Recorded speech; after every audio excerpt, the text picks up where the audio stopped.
Hello everyone, welcome back to CMTG. We're in episode 9 now. This is episode 9? 9. Oh, right, so okay. I've had 8 different guests, including you. So Oh, right, okay. I'm delighted to be joined by Carl. Hello. Do you want to introduce yourself and say what you do? Okay, so my name's Carl. I'm a sound recordist, sound designer. I've been doing it for about 8-9 years now, and I have a love for all things geeky, gamey, pretty much anything really. I'm a big kid really, so yeah. And we have to try and figure out where we're going. So one of them's Sunken Grove. This is going to take me a while to get used to all the controls. Oh yeah, it does. It does. I'm going to be a liability for a bit. That's right. I'll do all the steering. I'll try my best. The graphics are like shockingly bad on my definitely my console is dying. Yeah, I need a new one. For those of you who can't see, because all of you can't see, we're playing on 2 screens, on 2 separate consoles, and Carl's Xbox is dying, basically. It's dying. It's gone completely green. All the water's green, and the map looks like, I don't know what the map looks like. I can't even read it. This is really difficult. It's going to take me a lot longer. I should know my way around the map by now. I play this game too much. Too much. That can be your handicap. It can kind of level us out. Okay, yeah. I've definitely got a handicap right now. I think he's still going to be better than me, though. Yeah. No. My first impressions of it was very just. There's not much to do, you just sail around, kind of. That's it. Is there a ship over there? I can't see because my screen's so bad. Nope, there isn't. Well, gotta watch out for them nasty pirates. And then he basically got me playing it, and I had a load of fun. It's really relaxing, and because it's cartoony and funny, I found it really, really nice to play. And at the time, I was going through my depression. I ended up playing this game a lot. I still do. So my partner, who hates me playing video games so much, but I find it really relaxing, and it's like my escape from the world, really. So I'll spend a lot of time playing this. It seems like there's a lot of freedom in it. There's a lot of It's not very structured. You can kind of do what you want. No, it's very and it's very open. So a lot of the time, you spend most of the time sailing the sea. You're not until you get to an island. We just fell off the top of that. Oh yeah. So if you go down to the barrels down the bottom, and find the fruit barrel, you can eat some bananas to heal yourself. Bananas. You need all that bananas. Skeletons. Oh yeah. Just so you know, there are skeletons to fight. And that one with the keg, you don't want to be near him. There's quite a lot of them. Yeah. Is that one? So the one with the keg, if you shoot the keg, it'll blow up, but it's close to the ship, and that will hurt the ship. If you shoot his legs, that'll be handy. I'm to shoot from here, because I don't know. Oh, it's gonna go. Okay. This is no good. Oh my goodness, this is not good. I think I might have died. Oh, it's still alive. It's still alive. Oh no, I know.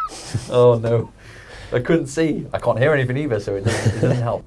So I was saying before, I use this game to kind of relax and just chill out, really. It's not very stressful until some pirates come up and try and steal your loot, and then it gets ridiculous. But no, it's good fun. I've got quite a few friends who play it now. I wanted this episode to kind of be more about, for those watching, about depression, because we've both experienced depression, and we both use video games as a way to kind of help ourselves in that situation. Yeah. So, yeah. Well, the funny thing is, I didn't really know, because I've only just recently gone through depression last year. Actually, when I first had depression, I didn't know I actually had it. I was quite quiet, moody, distant. I just didn't want to do anything, and it got to the point where I was like, what am I doing? I just, without being morbid, I just didn't want to be around anymore. Why is there a mermaid there? Have we lost our ship? Is our ship sunk? Oh Possibly. No! Oh no! I think our ship sunk. We've lost our ship. It's gone. There's a ship over there. That's our ship. That's our new one. Okay. So you need to come bring that ship back. I don't even know where you are. Oh no. See that island there? and put a circle on it, that's where we are. That's where I am. So you have to sail up there, go and get me. What I'll do is I'll keep digging up and putting everything on the beach. Wish me luck. Yeah, good luck with that. Yeah, I never knew I'd ever say this, but I'd like to say that going through depression, this is going to sound really weird, it's probably been one of the best things that have happened to me. And that sounds really weird because my outlook on life now is so much more positive. For me, the biggest thing was acknowledging I had depression and then doing something about it. Because if I didn't, I don't think I would be around really, because I know that sounds weird, but it's like, because I actively gone, I didn't want to feel like that. It was horrible because it was like, for a while, I think what I didn't realise was I was depressed for a lot longer than I thought I was. So when I did go to the doctor and say, you know, this is what you do, and he said, oh, you know, you benefit from therapy, but therapy won't fix you. You need to go on the medication to, because the medication kind of makes you think more clearly, and it relaxes you once you're in that frame of mind where you can like kind of think more logically, and you've got a willingness to help yourself. You can actually get through it better. And because I was at the time just wanting to like end it and everything, I found like taking a medication was like something I didn't want to do, because I know a lot of my family members have gone through similar things. Like my mum suffers from bipolar, my auntie's schizophrenic, and I know a lot of friends and family who've also gone through depression.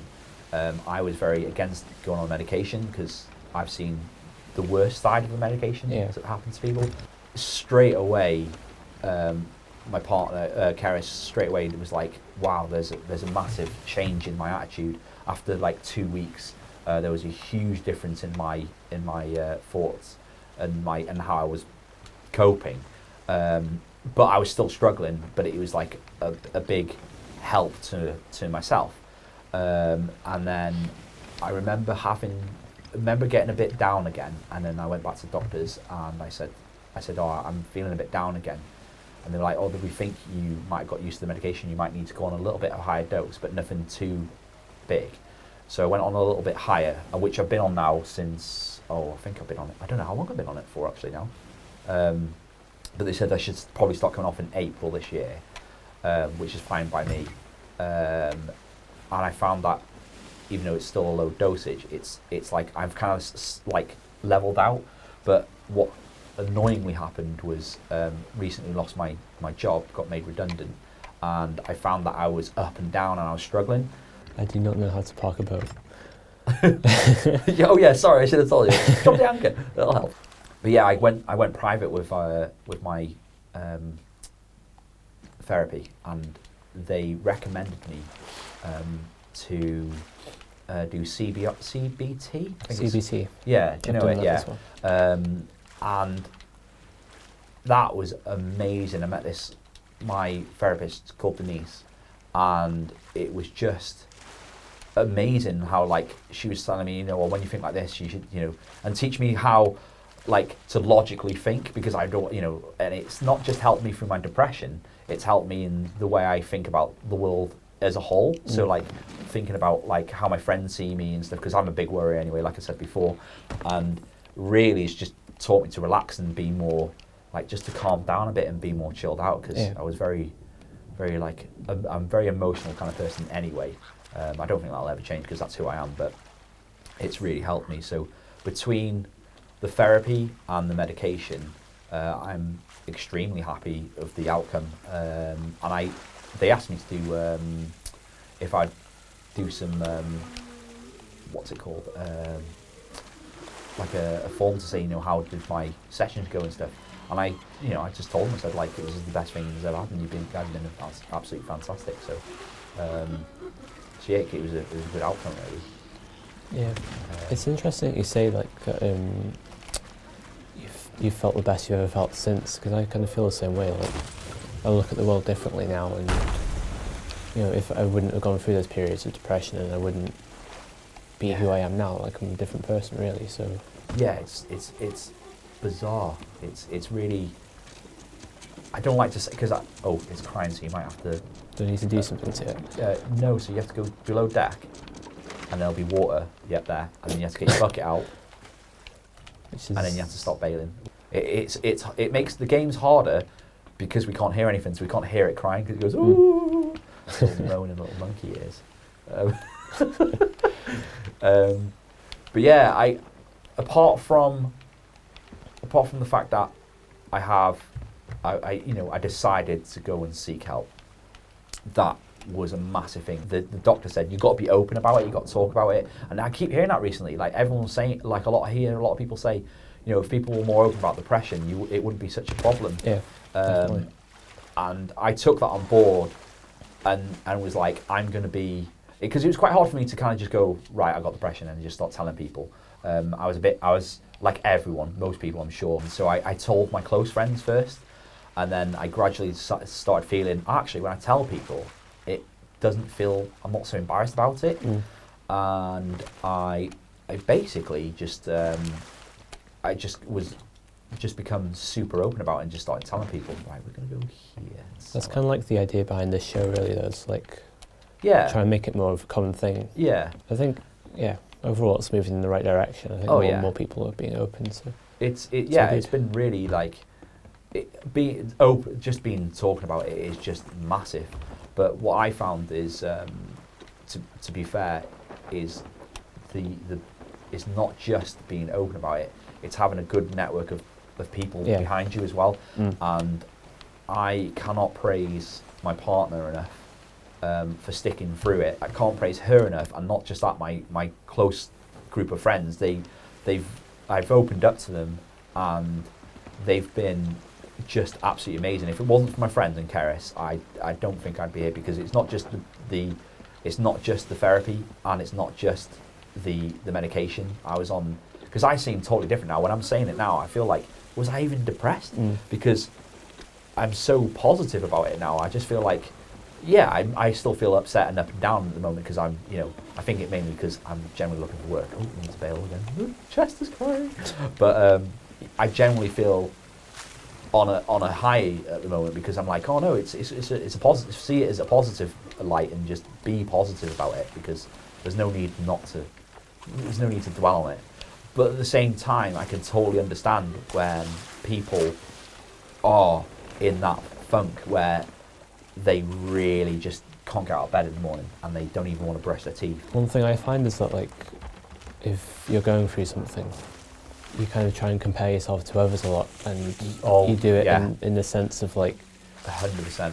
Trying to compare to what people feel when they're actually depressed, and whether you're actually depressed or not, or whether it's just like not as bad as other people's and stuff. And I think that's always a really difficult thing, because like that's a massive thing you're saying that, actually, because Keris always says I compare myself to a lot of people.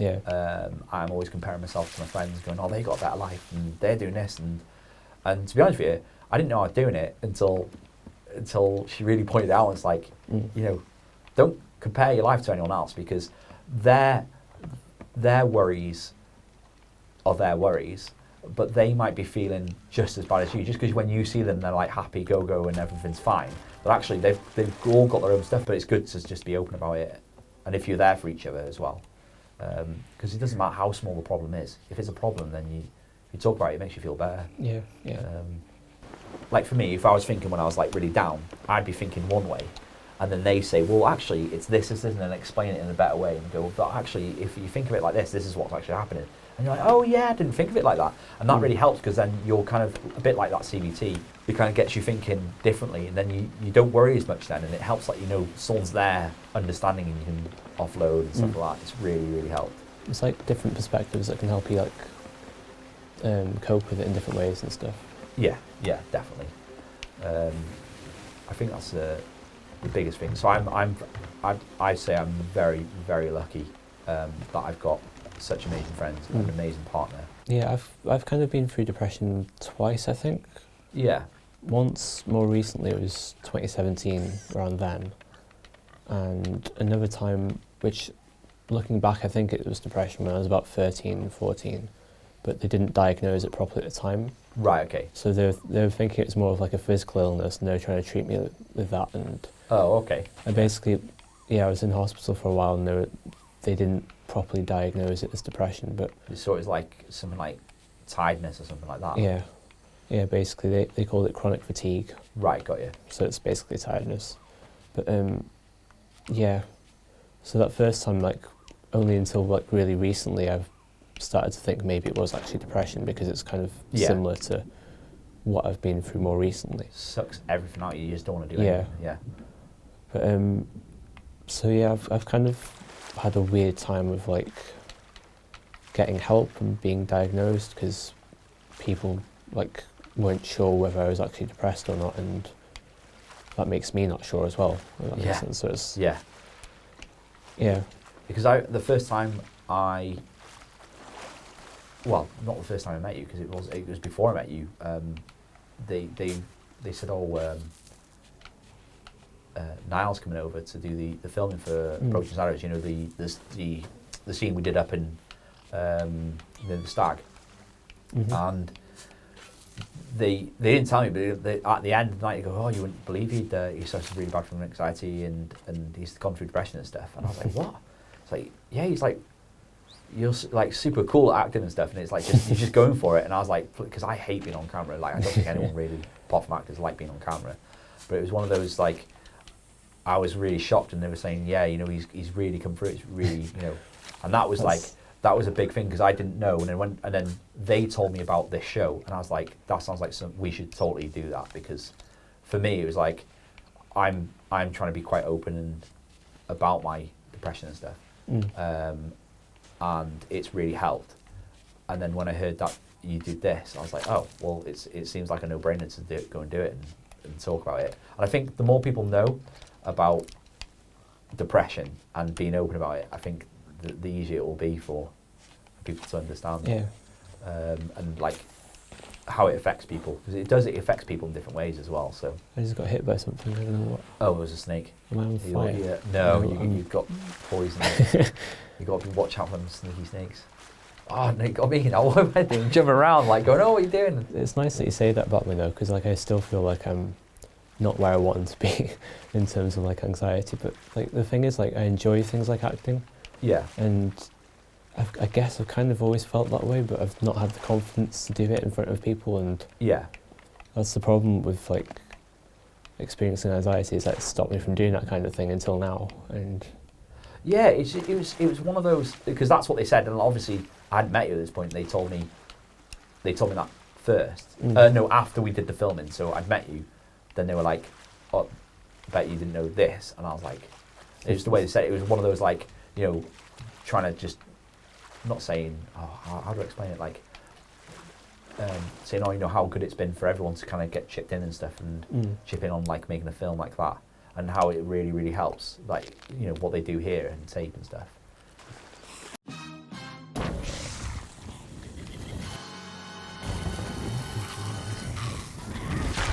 Ooh. I'm dead. You can normally hear them, because they like, when the skeletons are lighting, it's like, and you're like, "Oh, run away!" But because you can't hear anything.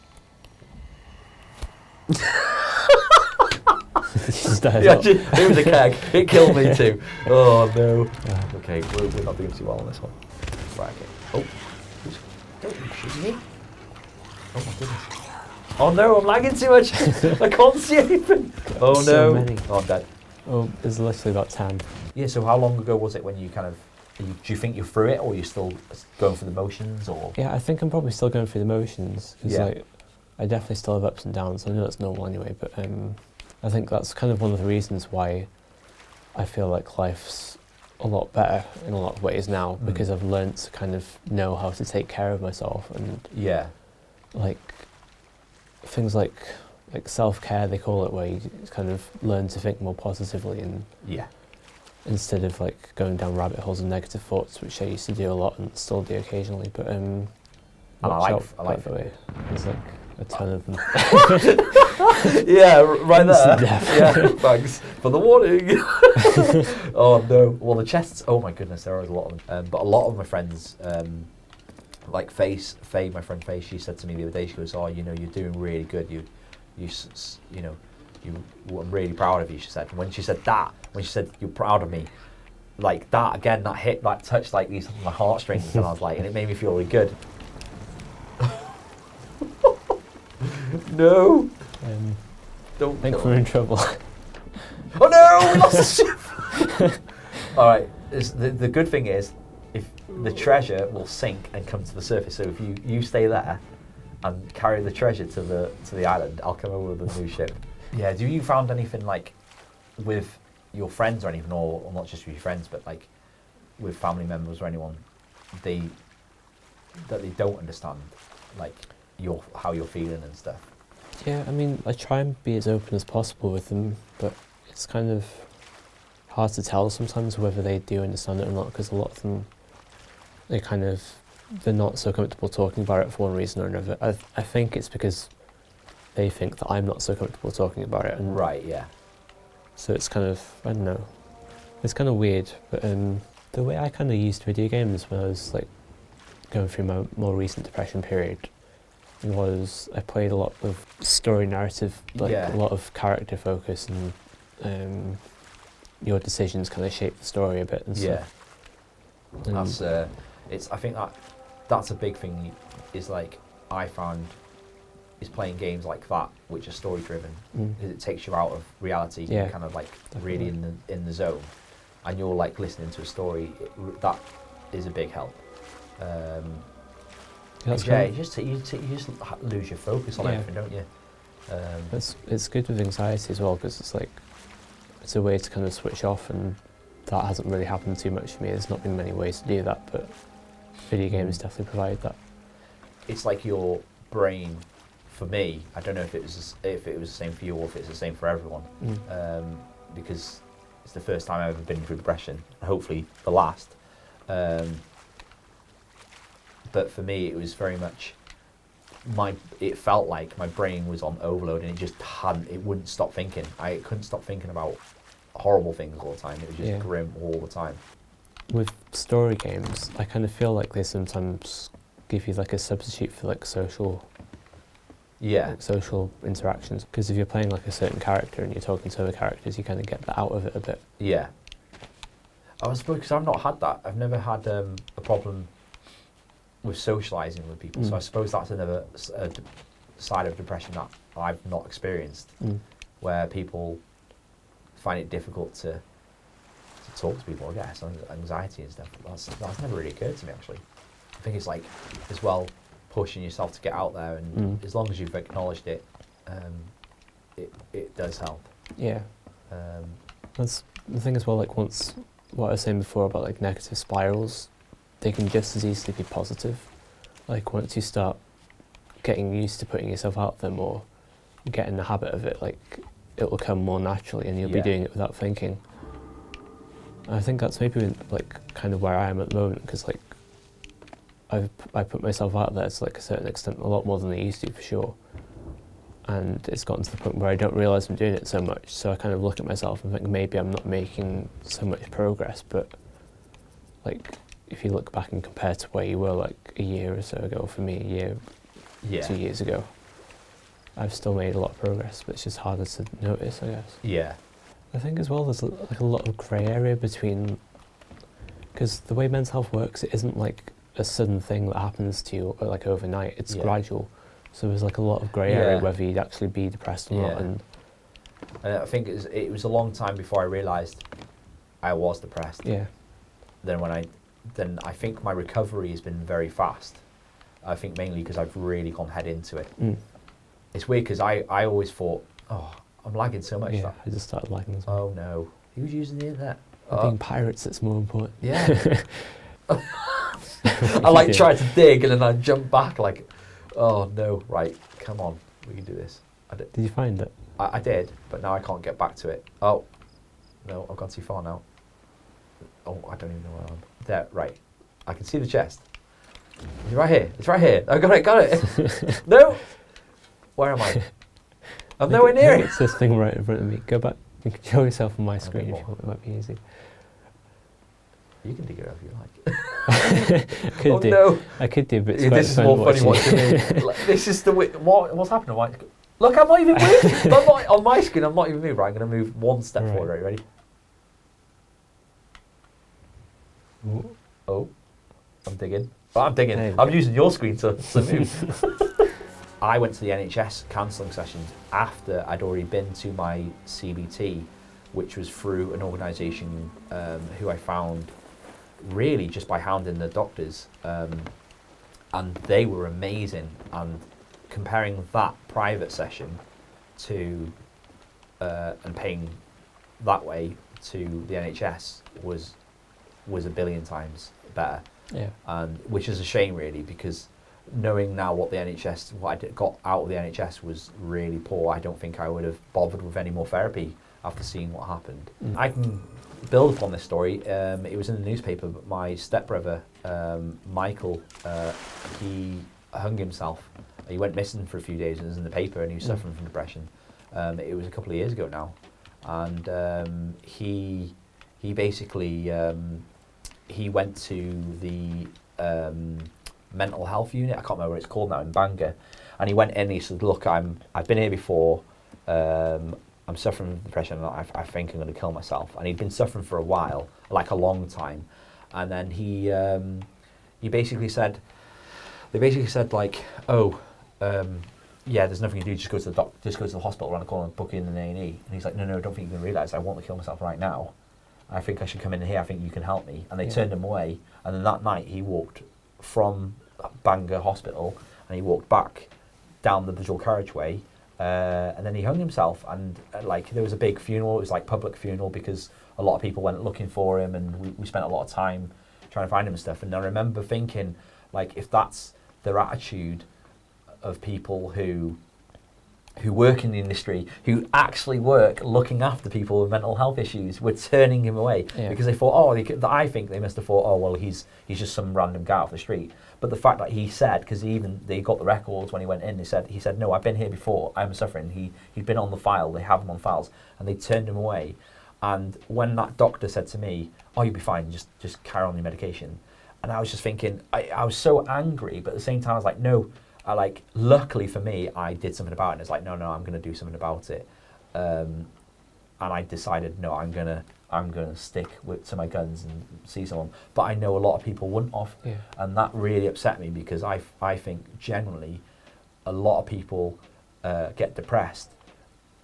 I think they probably get out of depression a lot quicker, but then because a lot of people will turn them away, they'll just go down a slippery slope really. And I think that's why talking about it is one of the best things you can possibly do, even if you don't feel like it. Just getting yourself in that like more of a positive place, like Tape here is so positive. The guys have been amazing. I can't thank them enough for what they've done for me, and making me feel creative, positive, motivated, and understanding that, okay, I got depression, but it's fine. Just we'll help you. We're here to help you and stuff. It's been fantastic, and I don't think I'd be as positive as I have today if. I know it's sad though, but sometimes a lot of it is on you as well. If you want to be better and not feel like that, then some of it is on you. But I can totally understand when people are like, yeah, but I feel like this because I've been there. Hello everyone, thank you for watching. The camera battery kind of died about 5 or 10 minutes before the end, so yeah, it cut off the last bits we were going to say about how, because it ended on quite a sad note, how things can turn around and be more positive. I think it comes from a combination of things. It comes from yourself, obviously, and having belief, but it also comes from the people around you, as well as having just willpower and determination, like a fighting spirit basically to keep going, and knowing that there'll be setbacks, but being okay with that, accepting it, and keep trying to move forward, because everybody has setbacks in whatever they do basically. And one thing I've enjoyed doing with this show is seeing lots of different perspectives of people, and getting a slice of life from their point of view. It's also nice to hear that everybody I've had so far has been open and honest and said they have actually had problems with their mental health. I think that says a lot as well. So yeah, I hope you can take at least one thing from this video. One thing that helps would be amazing. Thank you for watching. Thank you very much to Carl for being my guest. It was wonderful. And yeah, I'll see you soon.